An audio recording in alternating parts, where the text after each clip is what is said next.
Hey there, everybody. Welcome back to the Betting Pros podcast. I'm your host, Dan Harris. Find me on Twitter at DanHarris80. It's time to talk about our Week 6 best bets for the NFL season. Here with me to do that is Benny Ricciardi from FTN. Find him on Twitter at BennyR11. Benny, thanks for joining me. How you doing? Oh, I'm doing good, man. It's a interesting week coming up here. Some good games to bet on, some other ones that I don't really know what I want to do with, so I'm just kind of avoiding them. But again, the good thing is the book's got to make a line for all of them. We just got to find one or two that we like.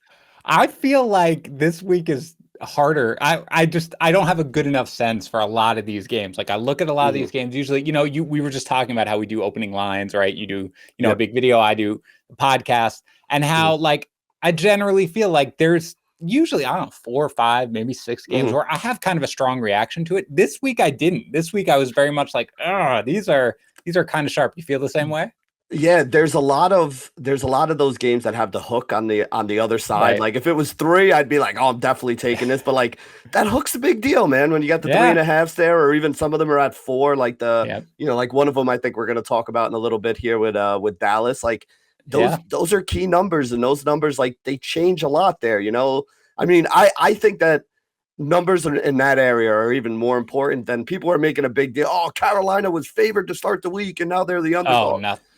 -1 to +1, that to me that's Irrelevant. like a nothing move. It's a nothing move. Yeah, like it doesn't matter to me when that happens. But you go from 3 to 3.5 or 3 to 4.5, like that 1.5, 1 point right there, much bigger deal to me. And we got a lot of those this week. So absolutely. I'm hoping I'm not on the wrong side of a bunch of hooks on Sunday. That's basically what I'm sitting on here. We'll find out soon enough. As you guys know, with this one, we talk about each of our 3 best bets for the weekend. Can be spread, can be total, can be money line if we want. And then we're going to quickly run through the remaining games. Before we get into it, a couple of housekeeping things. Again, this podcast, as you guys surely know by now, is brought to you by BetMGM. And I want to tell you about their latest offer. You can bet $10 and you win $200 in free bets if the team you bet on an NFL game scores a touchdown. Okay, you bet $10 either side, wherever you want to go. The team you bet on scores a touchdown, $200 in free bets. That is available in New Jersey, Colorado, Indiana, West Virginia, Tennessee, Pennsylvania, Michigan, Virginia, Iowa, Washington, D.C., Arizona, and Wyoming. And the code is Juice100. Again, we have the Daily Juice podcast hosted by Matt Peralt. That's where that code comes from. Juice100 over at BetMGM. Second, Saquon Barkley is not going to play this weekend, but we still have a signed Saquon Barkley jersey that we are giving away. You guys know how to enter by now. All you got to do is leave a review for the show, Apple Podcasts or Castbox, and then go to bettingpros.com/review. If you are subscribed to our YouTube channel, youtube.com/bettingpros, counts as 3 times the entries. All right, Benny, before we get into it, I'm going to run through how we did last week. Our guest, Scott Bagman, went 1-1-1. He hit on the Pats and Texans over 39.5. He missed on the Vikings laying 9.5 to the Lions. And then he pushed on the Packers laying 3 to the Bengals, which I'm sure his heart was in his throat throughout that day. I had another positive day, 3rd week in a row here. I hit on the Eagles getting 3.5 from the Panthers and the Jets and the Falcons over 45.5. But the train on the Broncos under finally ended. And I missed on the under 39.5 with the Broncos and the Steelers. But it's been a couple of good weeks here, 7-2 over the last 3, Benny. So if this goes downhill, I will be blaming you, but it's fine. We're going to be using the lines. I'll check the lines at bettingpros.com, but obviously it's all over the place with the various books, and I will point it out. Benny, you are the guest. You get to get us started. What's your favorite bet here of the weekend? So my favorite bet of the week is actually the Cincinnati Bengals on the road against Detroit, in one of those games where the hook is on the other side from what I was talking about here. So I'm actually willing to lay the 3.5 here with Cincinnati. Cincinnati has a top 9 rated offense, a top 7 rated defense. When I originally looked at this line, I said, oh, this must be the line in case Joe Burrow doesn't play, because they had to take him to the hospital after the last game, some kind of throat contusion or something that happened. He did finish the game. He's been practicing all week. I just thought that the 3.5 was just way too low of a number here. You look at this Detroit team, most people in their power rankings have Detroit in like the bottom 4, the bottom 5 of the league. Now, there are 4 or 5 teams that are just absolutely horrible football teams that, depending on which power ranking you use, on which site you're looking at, but it's the same 5 teams that are basically down there, with Detroit being one of them. Cincinnati right now is, you look at PFF, you look at some of the other rating systems out there. Yep. This is a top 10 overall team, good on both sides of the football here. One of the things that their defense is really good at is stopping the run. The only thing that Detroit can basically do right now is kind of run the football a little bit there with, the two good running backs that they have in Swift and Williams. So that's really the way that they want to play. And if Cincinnati's going to stop them, then they're not going to be able to do that. So they're going to have to go to the air. When you look at Detroit having to go to the air, it is Jared Goff throwing the ball to pretty much wide receivers like 3, 4, and 5 on their list right now. Because when you look down at the list, it's going to be like Khalif Raymond, probably like Amon-Ra, St. Brown. Those are the guys that are going to be in there. Tyrell Williams has been out with a concussion for a couple weeks. They lost Quintez Cephas last week. Even TJ Hawkinson, who is probably the one guy you can really count on that team, missed practice yesterday. His status is up in the air for this weekend. I'm looking at this here. And then you look at the other side of the ball too. Detroit has one of the worst pass coverage defenses, one of the worst pass coverage grades in the entire league. And then you have a healthy T. Higgins now. You have arguably the rookie of the year out there, catching touchdowns every week. And then Tyler Boyd as well. And it's like even CJ Uzomah, who had a big week 2 weeks ago. There are just so many weapons here for Joe Burrow to play with against a defense that has absolutely no chance to stop the pass. So Cincinnati, I know they're on the road. I know they're laying the hook. I know it's 3.5. I think the reason it's 3.5 is because the books know if they left this at -3, this game would get absolutely hammered by everybody. So they added the hook there to try to scare a few people away. But I'm a little smarter than the book, so I'm not going to be scared by it. I'm going to lay the 3.5 with Cincy. I'm looking at the various lines that are available, and there is a 3, oddly enough, 1-3 sitting out there at PointsBet. It's juiced up. It's -130 here if you're going to lay the 3. But yeah, 3.5 is there. I think I agree with you. I don't have a strong feeling about this just because when I look at it, it does feel like even with the hook, even with it being over 3, the books want you to take the Bengals and the books expect you to take the Bengals. Like I imagine the public, the number of tickets that are going to come in, it's got to be heavily on the Bengals, right? Even after that loss, nobody wants to back the Lions at this point with a small spread, right? So it feels like my only worry with it is the fact that I feel like the books kind of want you. Do you ever factor that in, by the way? Do you ever look at a line and say, this almost feels like they're baiting me, they want me to do this, or do you just throw that out the window?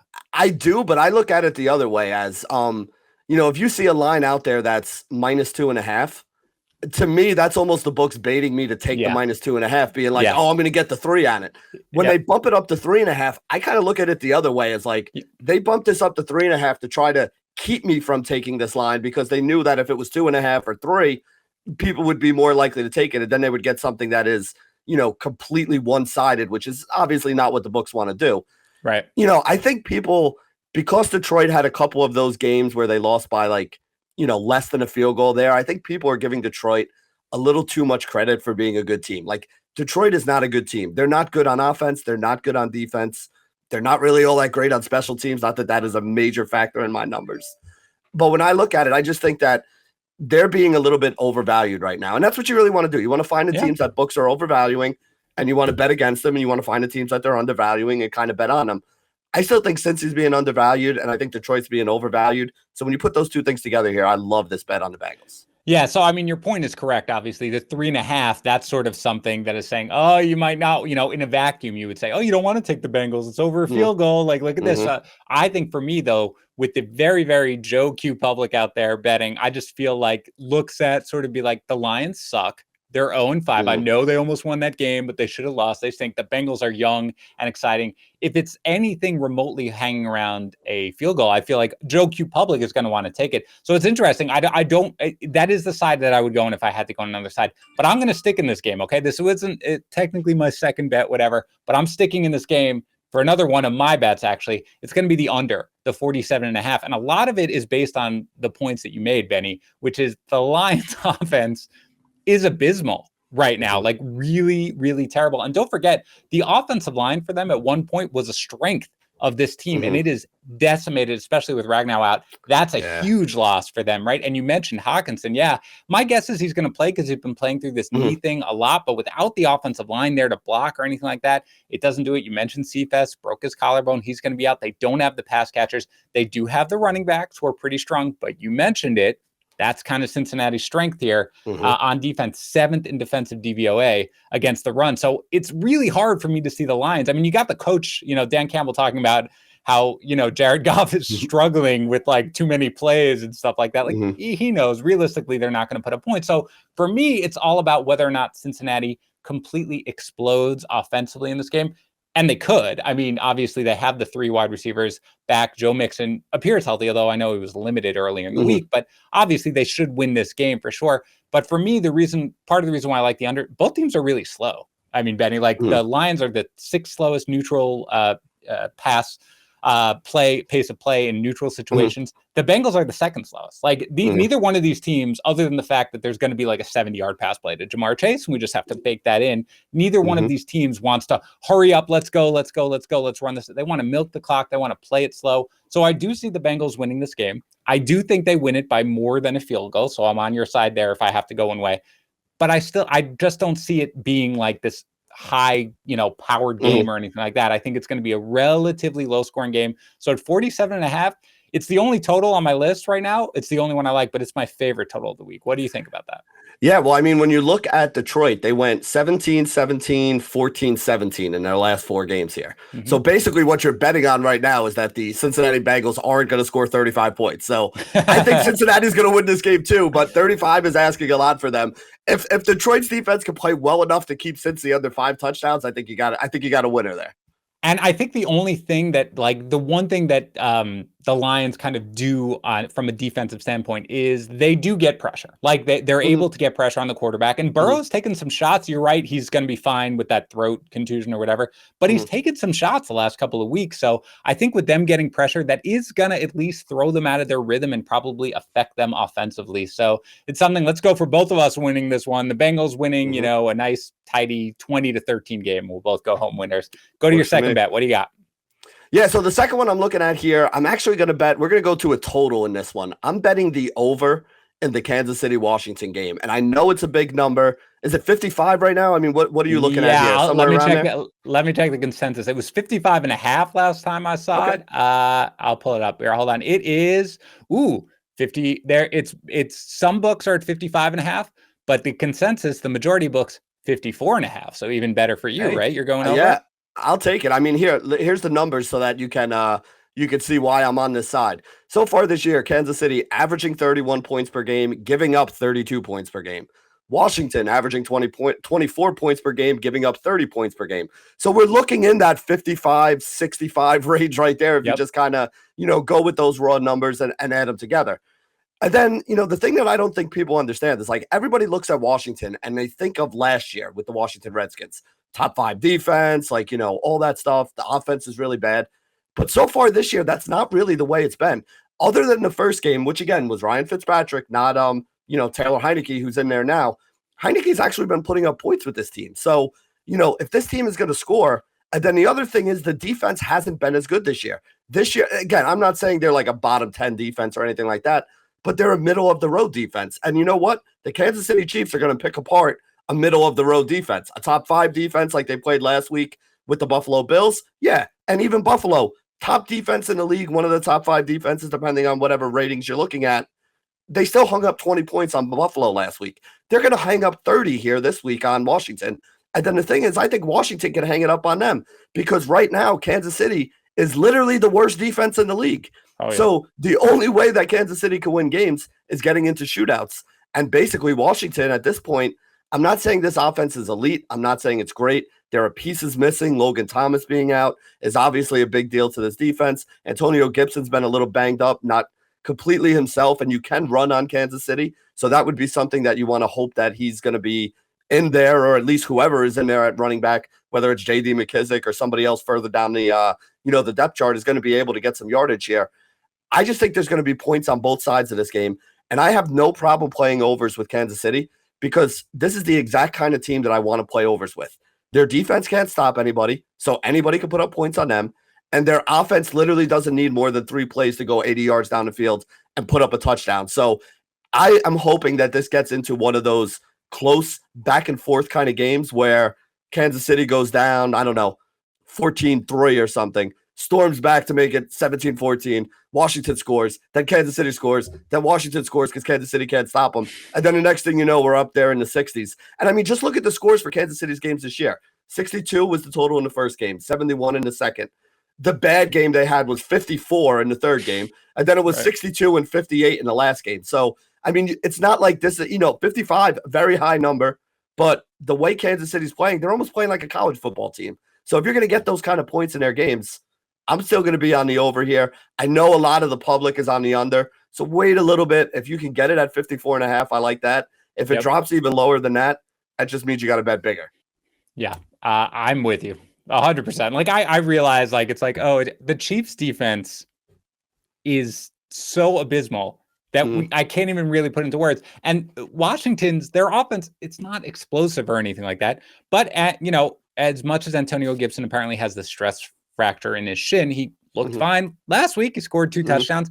Terry McLaurin, I realize now that he's pretty much the last guy standing, because even Curtis Samuel again came back for 10 minutes and then is out. That's fine. Doesn't matter. They cannot stop wide receivers no matter what you do. Heineke's played better than expected. I think J.D. McKissick is probably going to have a decent game in here. So I agree with you. And the Chiefs have to win. And the only way the Chiefs can win, they're 2-3, is to outscore you. So it is going to be monstrous amount of points. Yeah, it's at 54.5 in me. I'm in New Hampshire. I have only access to DraftKings. It's 54.5 at DraftKings, which is great. I totally love it. Again, and you mentioned it, Washington's defense, man, like where are we? Where all of a sudden, like I expected them to be a complete strength coming into this year, complete strength. And they're a defense right now that you can pick on. So I don't know where this happened. Now, the one thing is Tyreek Hill has mispracticed. He mispracticed again today. So I want to make sure he plays, of course. True. But assuming he does, even if he doesn't, McCole Hardman will probably just step in, right? But Byron Pringle get a touchdown there. One of the things about Washington's defense this year,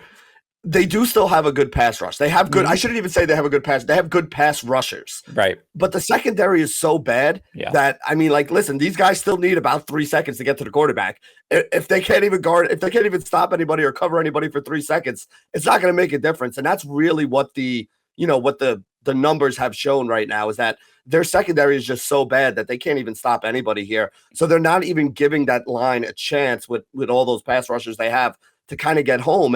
And that's the thing. You hope that your good defensive line can help out your corners, but the corners got to do a little bit of work too. If it's like, teams are just throwing all over you, really, there's nothing you can do about it. And again, that's the big difference between our Washington defense this year and last year.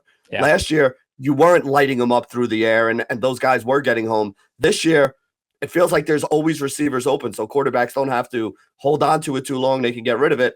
If you're not getting home, they're going to get picked apart, and that's what's been happening. Yep. I'm in agreement with you. I like the over here. Don't care that basically taking a Chiefs over sounds so like chalky or whatever. I'll take it all day long. They can't stop anybody. I think it's going to be a shootout again in a game that they absolutely have to win, and they win by putting up points. So I agree with you there. I'm really interested, Benny, to hear your opinion on my next pick. Okay. Because you may hate it. I like it, obviously, because I'm picking it, but you may hate it. So let me get through it. Then after that, I want to hear, this is the Browns laying 3 to the Cardinals. Now, this was 2.5 when it opened, so it's at 3. That's annoying. There's actually a 3.5 out there as I'm looking right now at Fox Bet. But at 3, I'm going to take it. Kind of a combination here of me buying the Browns and selling the Cardinals. The Browns are just a really, really impressive football team. Their run game is awesome. As we know, Baker Mayfield had that one terrible game against the Vikings, but overall, he's played pretty well. Defense is very good. Maybe not quote elite, but they are very, very good. They're not that far away from being 5-0, including that game against the Chiefs. They lost against the Chargers in that heartbreaking fashion. And conversely, I'm just selling the Cardinals a little bit. I mean, they were outplayed by the 49ers last week in many notable categories. They could have lost that one. They should have lost that game to the Vikings. They were behind against the Jaguars. I know it was a little fluky, but still they are due for a letdown game. And this game in particular feels like it favors the Browns. Starting on Saturday in Cleveland, it's supposed to be horribly windy for 3 straight days. It's supposed to be 20 to 25 mile an hour winds. What does that favor? The run game, which is all Cleveland wants to do. So I think that's going to be something good. The Cardinals have allowed 5.4 yards per carry on the year. Cardinals have a lot of injury concerns. They lost Max Williams, obviously the tight end. Now they have 1 million pass catchers, but still that's something. Chandler Jones is likely out. He is on the COVID-19 list, and they lost their center, Rodney Hudson, with the rib injury. So they've got some injuries that they're dealing with. Everything here screams the regression to the mean for the Cardinals to me. The Browns bouncing back from that tough loss. Again, 2.5 earlier in the week. I liked it. I didn't bet it. I should have. It's still at 3 right now. I see 3.5 out there, so I'm going to lock it in before it gets there. I will take the Browns at home laying 3. Benny, your thoughts, please. Well, I mean, you didn't even mention the fact that Kyler Murray's a little banged up as well. That's Here true. with his Yeah, absolutely right. The you know, and shoulder, it's his correct. it's his throwing shoulder, which Yep. is obviously going to be a big deal for them. And I mean, he's been amazing this year. You know, no knock on him whatsoever. He's been absolutely great for them so far this season. But he wasn't that great last game, and that's when you started seeing it there. You know, this team had been putting up a lot more points than they did in that last game. And again, decent defense. I'm not going to say great defense, but a decent defense they played last week and all that. So you would expect a little bit less than, you know, the stellar performances you put up against some of the weaker teams in the league. But yeah, I mean, there are quite a few red flags here for the 5-0 Arizona Cardinals, which again, I don't think many people thought the Cardinals, including the Cardinals, who haven't done that in like 30 years, started off a season 5-0. Yeah. I don't even know if they did it in like the Kurt Warner days when they were in their, you know, at least in our lifetime when they were in their kind of heyday right here. But, you know, yeah, I don't mind it at all. I mean, you know that Cleveland is going to basically play hard-nosed football. They're going to play good defense. They're going to run the football down your throat as often as they can. And when they throw, it's going to be play action off of those, you know, off of those runs. So a windy day doesn't affect them anywhere near as much as it affects a team like Arizona. Correct. That would need to kind of spread it out. So you got the weather on your side. You got the injuries on your side. You got Arizona having to travel to Cleveland for this game. You got Cleveland being a little upset at, you know, losing that game last week, 47-42, in a game that they played very well against arguably an even better defense than they're going to be facing here. And they still hung up 42 points. So, I mean, this Cleveland team is another one, kind of like the Bengals, where the offense is pretty good, the defense is very good, and people are still underrating them.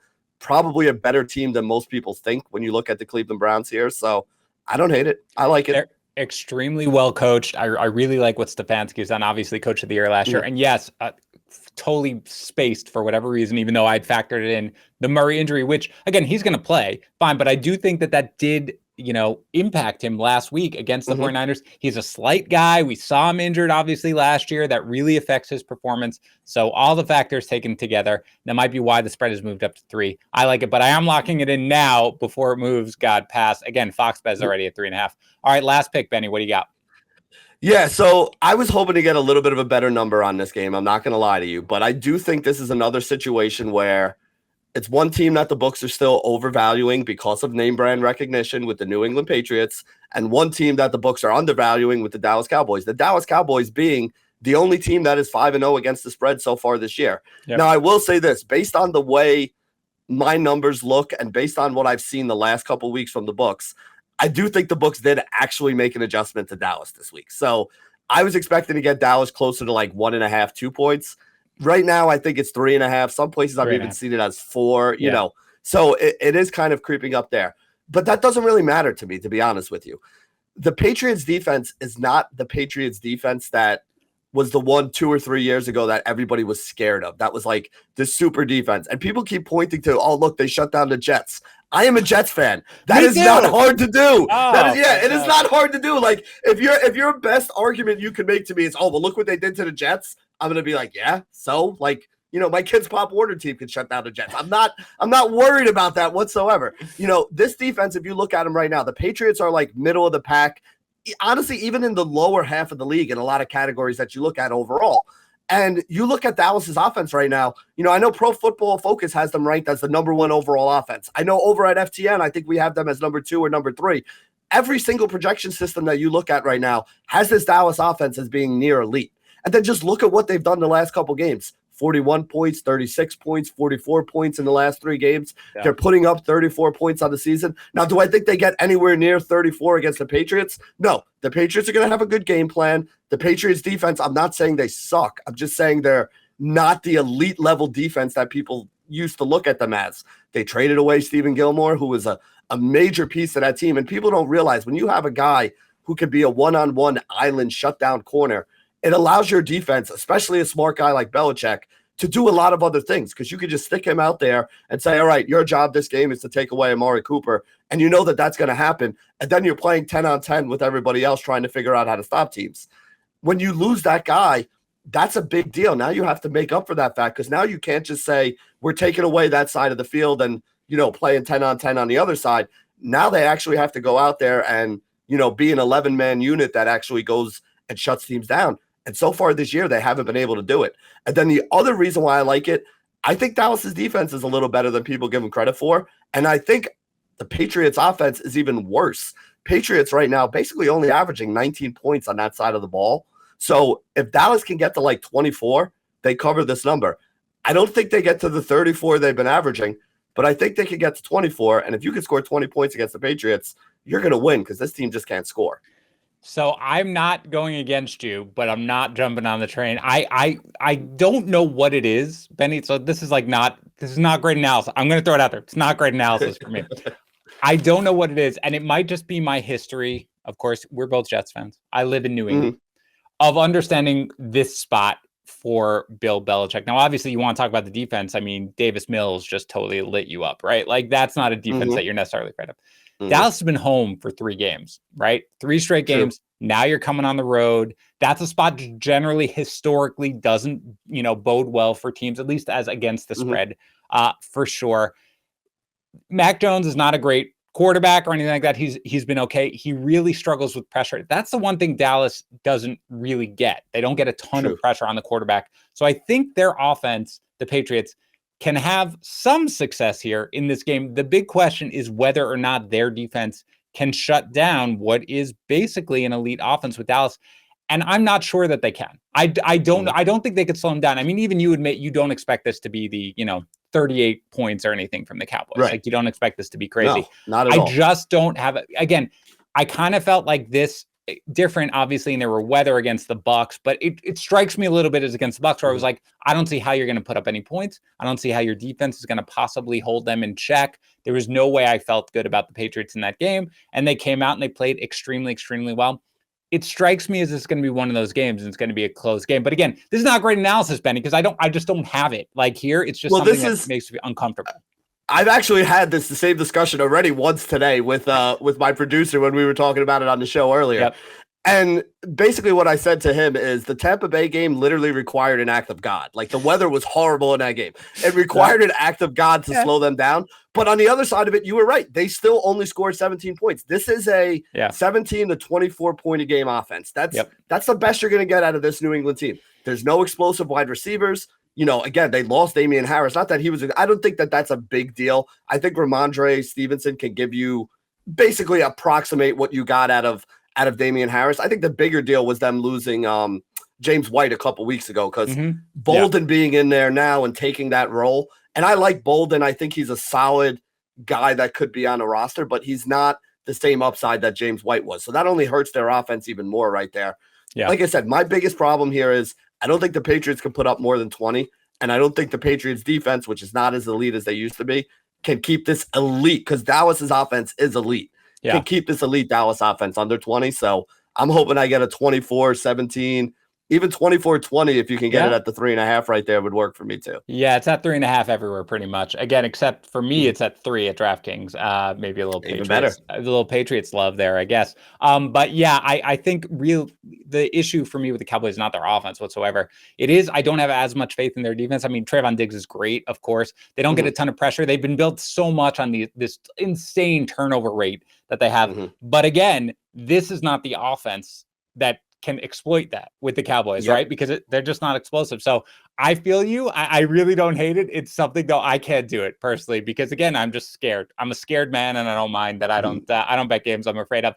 But I will bet a disgusting game right now that we alluded to earlier. It's a line that has crossed 0, but doesn't really matter to me. It's whatever side you want to be on is the side you're on. And I'm going to take the Vikings laying 1.5 right now to the Panthers. Again, you mentioned it. I think it opened at the Panthers laying a point or maybe laying 1.5 at some point. It's now crossed. But again, you and I talked about it. That is a far less significant move than going from 2.5 to 3.5 or 3 to 3.5, anything like that.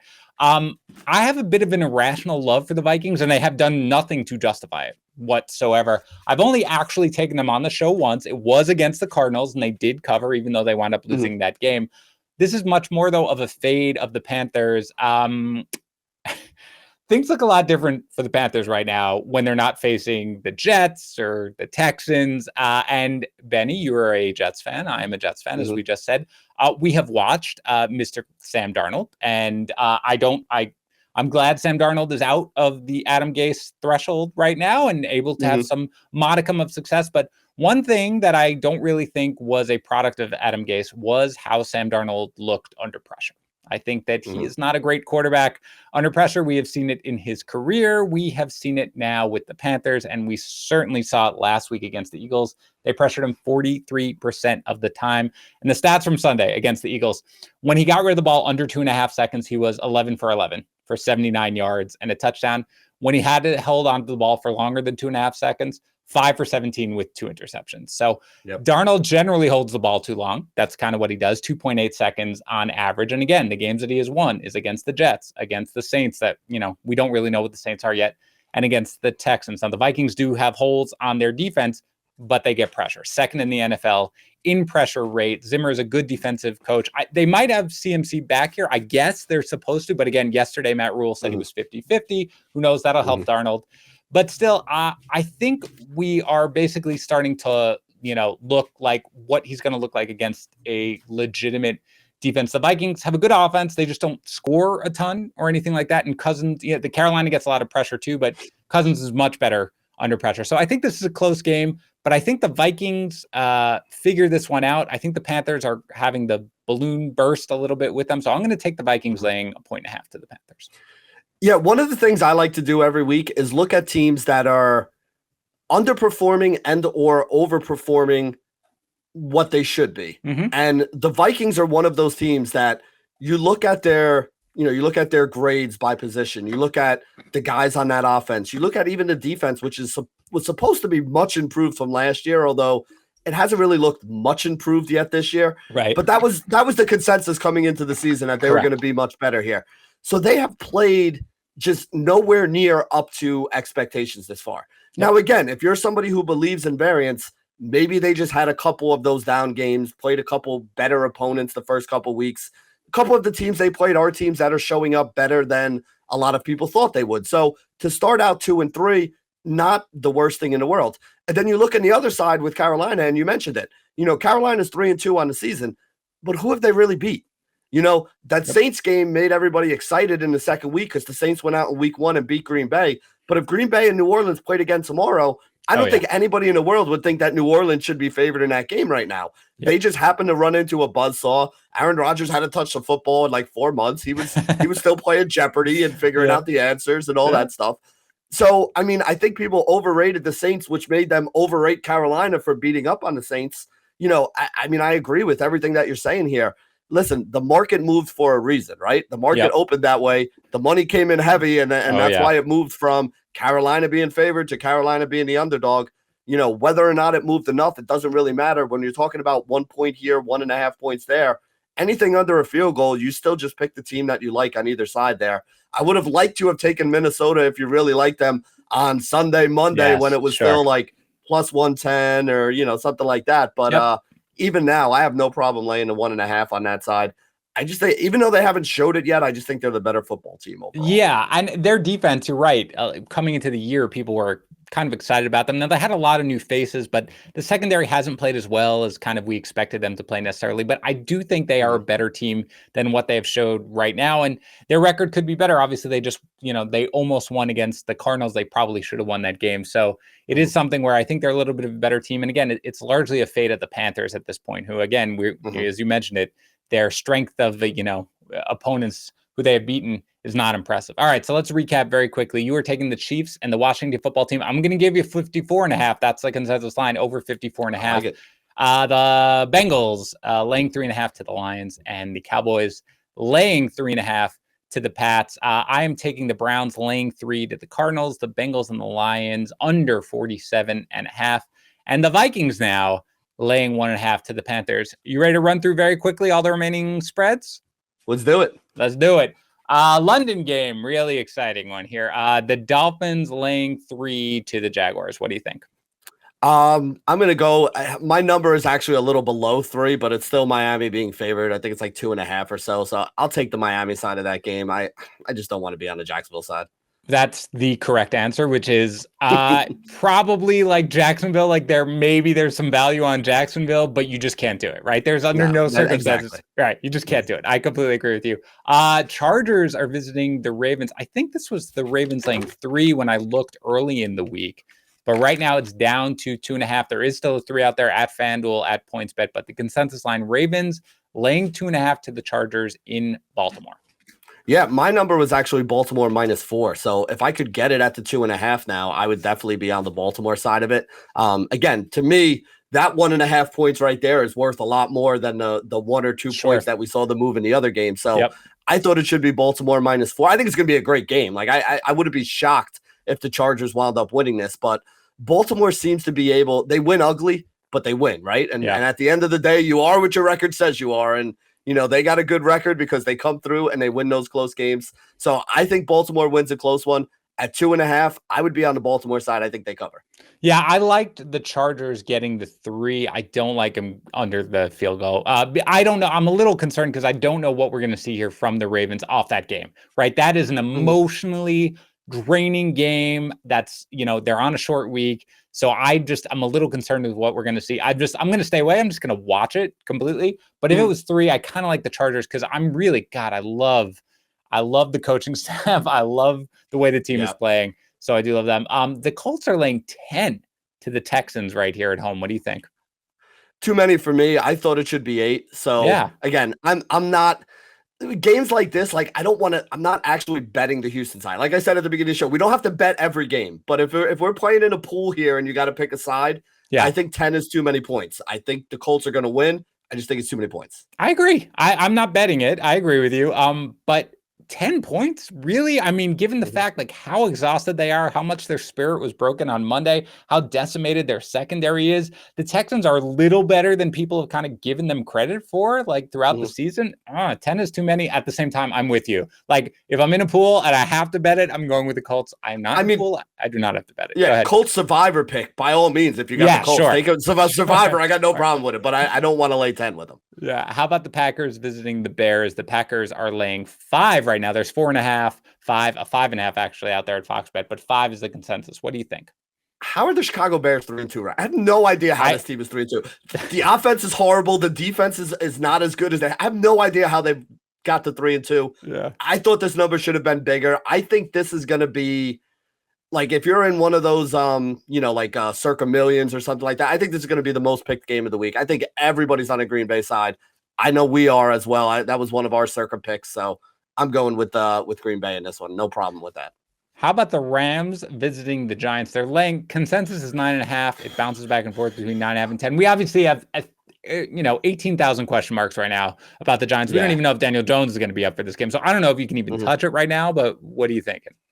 Yeah, I mean, for the fact that there's all those question marks, and I actually thought it should be double digits anyway, I would be on the Rams side of this. But again, it's not a game I'm betting on again. Laying 10 points is a lot of points. People don't realize that's a lot of points. But I do think the Rams can cover because the Giants right now, assuming that even half of these guys are out, they're going to be playing with like a skeleton squad. Yeah. I hear Kadarius Toney might be playing quarterback this week. As soon as I heard that, I was like, all right, I'll lay the 10 in that case. I mean, they might be better. Who knows? I can only get it at 10 here at DraftKings, so I won't get it. But I would take it at 9.5 because, again, the Rams are off the mini bye. They should look to make a statement here, and the Giants are just in disarray at this point, regardless of who plays. You mentioned the total in this one. How about the side? The Chiefs are visiting Washington, and they are laying 6.5.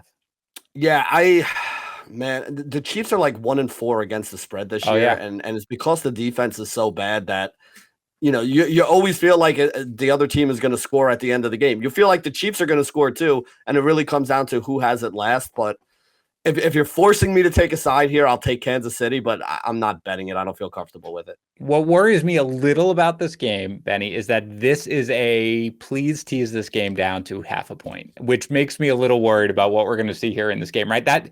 This has got to be one of the legs in everybody's 2-team teaser this week of saying, I'll take the, right? It is. It's going to be in mine too. I don't care. I'll fall for the trap. Doesn't matter to me. It's got to be, which makes me just a little concerned about it. So it's a stay away from me. Again, you mentioned it. The Chiefs they haven't been winning, obviously, but they never cover.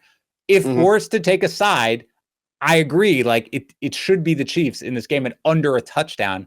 But man, that number makes me very, very nervous because it seems like they're like, we know what's going to happen and we're okay with it. Yeah. Last year they were this way. And so far to start this year, it's been the same way as they win a lot. Well, not this year, but last year they won a lot, but they didn't cover a lot. Yeah. This year they're not winning or covering, which always makes me nervous. But at the same point in time, like if you're asking me, that's the side I want to take, if I had to.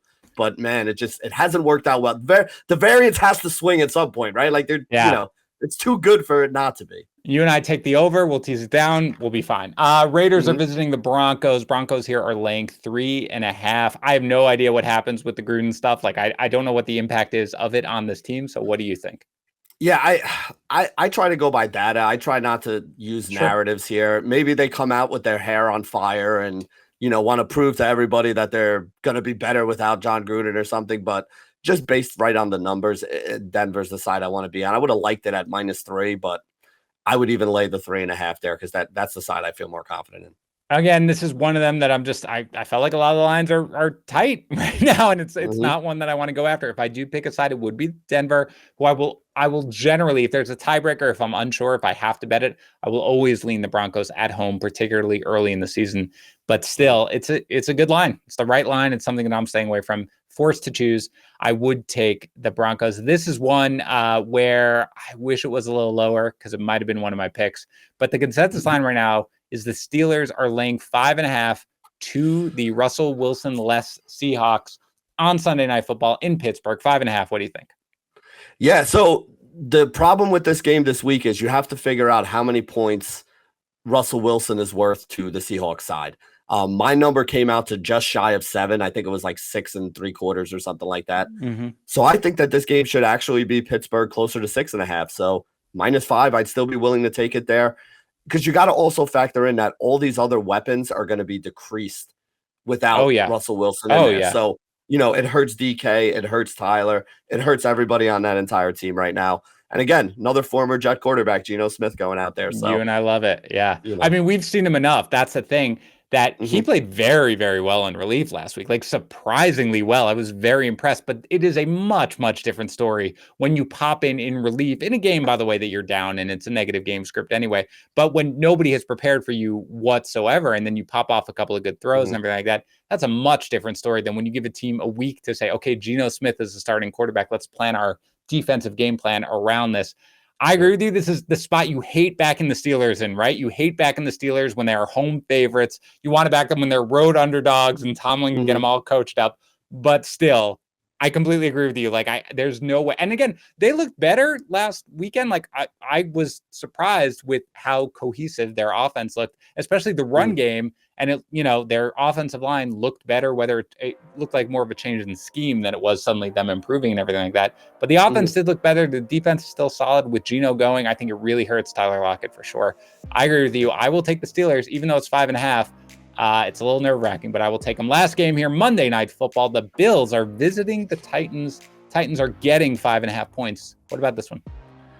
I mean, I have Buffalo as the #1 team right now in my power rankings. This opened lower than this. This opened at like 3.5, 4.5 on a lot of sites, somewhere in that range. So my number was 5.5, which is what it has come up to right now. So again, if I didn't have to bet, I wouldn't be on it, but I will stick with the Buffalo side.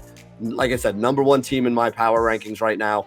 The defense is just elite, and the offense is good enough to put up. The offense is good enough to put up a lot of points. You got an elite defense and an offense that can put up a lot of points. You're going to win a hell of a lot of football games. I don't know why I'm not betting on it again. I've told you only the ones I bet up, but I think I'd take the Titans. First of all, I expect Julio Jones to play in this one. I think this is the game he comes back, and he returned to practice yesterday. I don't know about today yet, but obviously wasn't placed on IR. This is game 3. They're at home. It's a big spot. I could see a little bit of a letdown here for the Bills after coming off that giant win, but it's a tough game, and it's 5.5. It's like a dead number. What do you want to do with it? But I think I'll just take the points here with the Titans. If forced to, if I were in a pool, which I'm not. Benny, I really enjoyed talking to you. I'm glad you came on the show. Remind everybody, you do fantastic work. Remind everybody where they can check it out. Yeah, you can always follow me over on Twitter at BennyR11. You can catch me there, or anything going on at the FTN network. My fingerprints are on it, either in front of or behind the scenes, one or the other day. All right, well, keep crushing it over there. In the meantime, enjoy your football this weekend, everybody. We'll be back, as always, on Monday, talking about our early reaction to the Week 7 NFL lines. I will talk to you then.